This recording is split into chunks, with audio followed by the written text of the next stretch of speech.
Two leaders with something very obvious in common, yet something very subtle to distinguish them. One is Connie Dieken, Blah, blah, blah, blah, blah, blah, blah. who inspires others to talk less and say more. The other is Tim Gaydos, It's a wake-up call for us to get out of our doldrums. a pastor of one of America's fastest-growing churches. First, the obvious. Both are driven by a passion to see others lead more meaningful lives. One lives his life and his career by the virtues of servant leadership. Servant leadership is, I think at the foundation of it is a picture of who Jesus is. And it says in the Gospel of Mark that Jesus came not to be served, but to serve. The other says, wait a minute, there's no such thing as true leadership without being a servant leader. Servants and leaders are the same thing. And that's where most people get it wrong. Many people who are leaders are driven by self-preservation.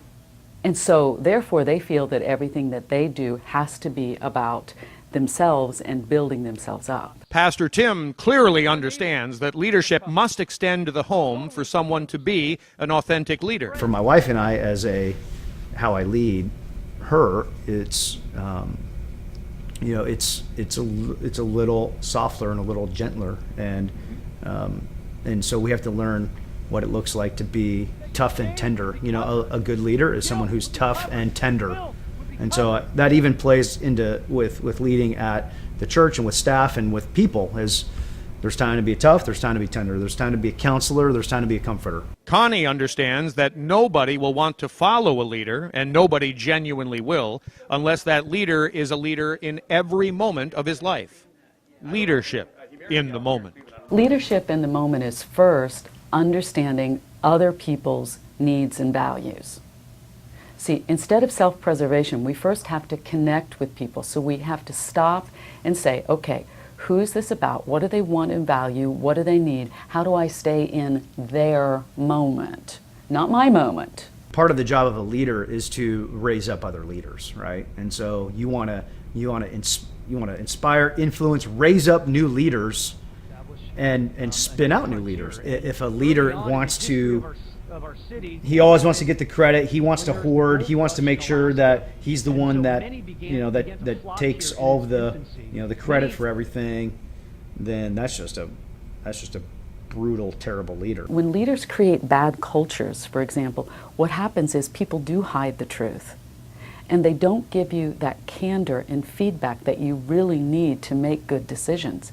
And they often do it to cover their own butts, or they do it because they're afraid of what will happen if they do bring something forward. And so a leader's job is to be the communicator-in-chief, and it is also then to be the chief culture setter, because everyone else takes their cues from you. And so if you aren't living servant leadership, you won't get it beneath you in the org chart. It was John Ruskin who once said, at the heart of all great mistakes is pride.